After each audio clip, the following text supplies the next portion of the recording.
How we doing? Happy Tuesday evening. Must put the bins out after this. Good reminder. Today is day 57 post-op from my mini gastric bypass surgery. So I did mention in my post of last night, so you would have seen my weight loss update, 19.9 kg. Like, don't get me wrong, like, that's amazing. Like, I'm stoked. It's all good. Like, I'm over the moon. But at the same time, when I weighed myself and it was 19.9, I literally turned my tap on in my bathroom and I sat on the toilet and I did whatever I could to get whatever I could out. Whilst also sitting there going, because remember, we breathe the weight out through our carbon dioxide. Nothing worked. So officially 19.9 kg down as of yesterday. So we will weigh in again next Monday and then we will celebrate the 20 kg. But I did mention in that post that I did finally manage to make a little bit of leeway with my surgeon's office and managed to book in for an appointment to go see him today. So a bit of an update. Post-surgery, I progressed through the food stages quite well, puree through to soft foods. When I was ready to move from soft foods into more sort of everyday foods, I really struggled. And I really felt like I got stuck on that soft food step. At that same time, I was really struggling with exhaustion to the point where it was really starting to affect my mental health, and I knew I needed to do something about it. Due to not being able to get what I would call support from my surgeon's office, I had to do a bit of research and figure these things out myself. So with the help of a few other gorgeous people that are post-op, decided to basically ditch the food for a good 3 or 4 days and just go full protein shake. High protein load, just to try and really dose my body with protein, to really try and pick my energy levels up, because my mental health was getting to a point where I needed to do something. So did that. During that process, what actually happened was I had about 3 days of high fevers. Now, at the time, I was like taking RAT tests like they were going out of fashion. I'm like, I have got COVID. Like, I have got COVID. But everything was coming up negative, no other symptoms, just I did struggle with fevers for about 3 days. At that same time, now, warning, we're going to be talking about poop. At that same time, I passed a bowel motion that was black, like black tar. And that was really obscure for me, considering post-surgery, my bowel motions have been a mustard colour, a very light mustard colour, which is a sign of the malabsorption. I got the word, malabsorption. Which is the normal colour for post-bariatric surgery, is that light mustard. So I knew this black tar thing wasn't quite right. Again, other than the fever, wasn't really battling anything else. The next bowel motion I had was a very mucousy one. We're going to say green mucousy one. So at that point, I made an appointment to go see my GP. That was a Friday, so I made an appointment for the Monday in the GP. Over the weekend, everything went back to normal. Back to what I would call normal. Fevers went away, still negative on the RAT test. Bowel motions were back to normal, so I cancelled that appointment. At that point, because I had solved my exhaustion thing, I started trying to supplement one of those protein shakes a day with food to bring in a meal, and struggled. Every time I would eat anything, I would feel nauseous, to the point where I would be lying on the couch with the sweats. Sometimes it was so painful, it would give me the sweats and just the nausea and not being able to get past it. Then that slowly progressed to about the last, probably, I'd say 48 hours now, I've just been in a state of constant nausea. So I finally did manage to make some leeway, albeit by going a sneaky way around, but I got there. Met my surgeon this morning. His diagnosis, granted this is without any like medical tools, this is based on his knowledge. His diagnosis is that I have developed a stomach ulcer that about 10 days ago popped and bled out, which is what caused the black bowel motion. That was blood coming out. And as a result of popping that stomach ulcer, that's what's causing the nausea now. So in his best medical opinion, the nausea at the moment could be one of two things. Option one, there is still a stomach ulcer in place. Now, this is my best case scenario. This is what we're hoping for, okay? That there is still an ulcer there, and that's what's causing the nausea. So I have been prescribed with omeprazole. Why are their names so hard to pronounce? It's anti-reflux medication. I've been prescribed a high dose of that. Started today. If it is just simply that there's still a stomach ulcer in there, this medication should heal that. So within 2 to 3 days, I should be feeling remarkably better. And he believes by a week today, I should absolutely be back onto soft foods. So once I feel up to it, I can try some puree.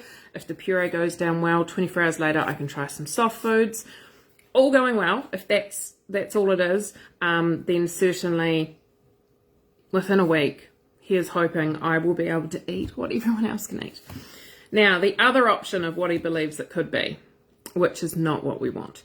The other option is that when the stomach ulcer popped and bled out, that it then obviously healed itself. And when it healed, it created scar tissue, which has created a narrowing of my system somewhere, okay, from between throat and toilet. The scar tissue has created a narrowing, which is called a stricture, which just creates a bit of a black backlog of food, because it's like trying to pour something down a funnel that's too small, right? Same concept.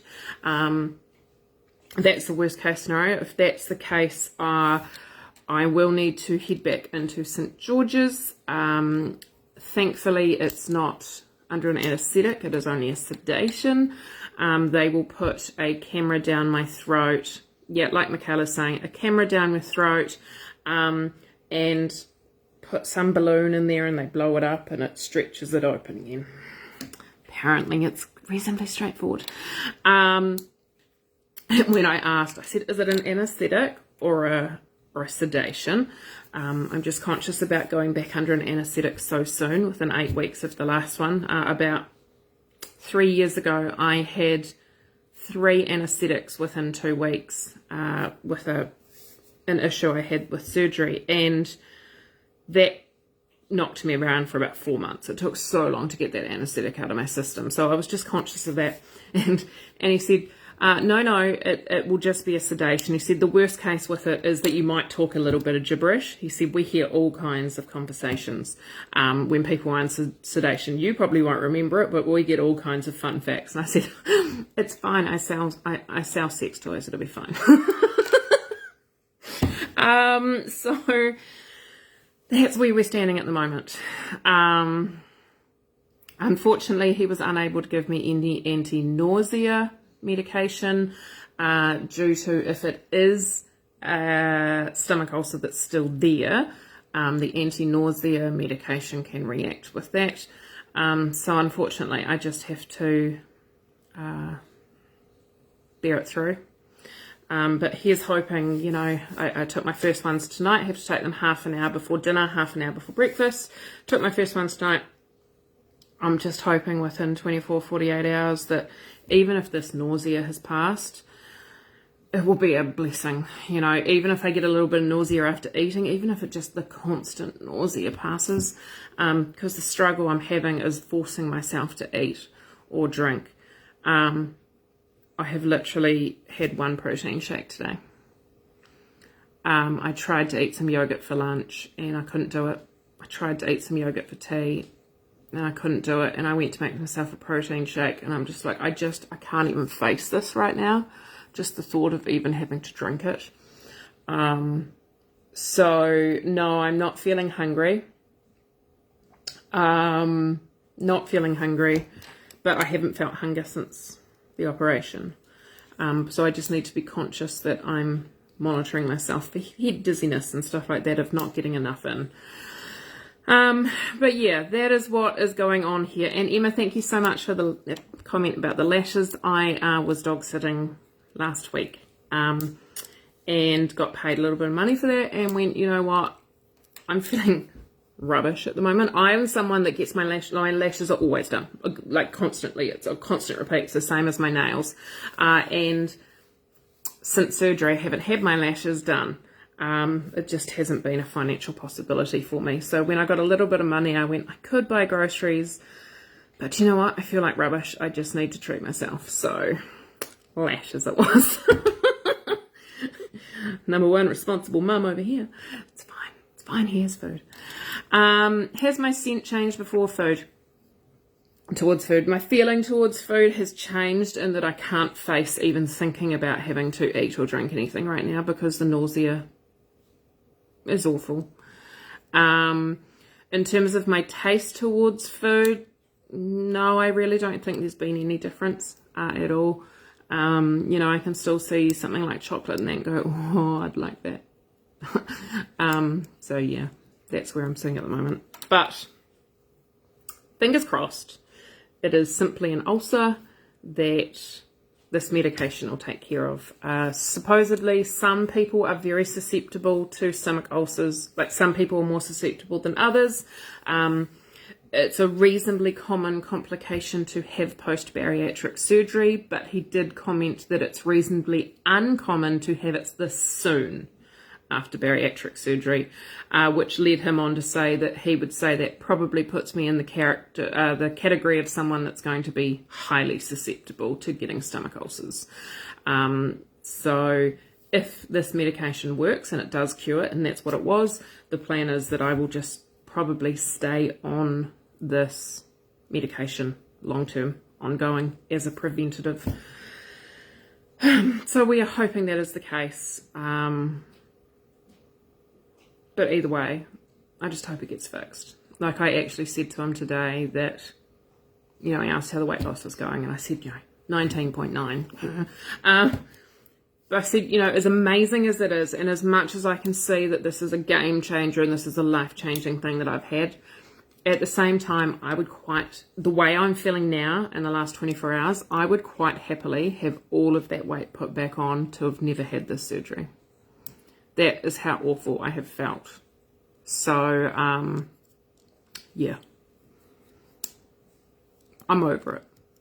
I'm really over it. And I know, like I say, this is a blip in the road. I knew this was going to be a journey. And I know that I will get past this one. But where I am right now, how I'm feeling today, yeah, I would rather be 20 kilos heavier than to have had this surgery the way I'm feeling today. And I know that that will change when I feel better. But that's where I am now. And yes, Shannon, I know some people do have the omeprazole.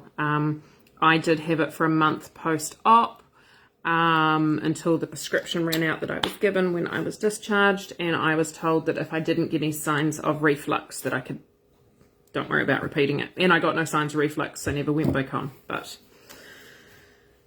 here we are. Here we are. So anyway, I am going to go to bed and sleep the nausea away. That is the plan. But I will put the bins out first. Yes, because it's Tuesday. All right. Happy Tuesday evening. Bins, bed. Hope you have a great night. And I will keep you updated with how things are going my end.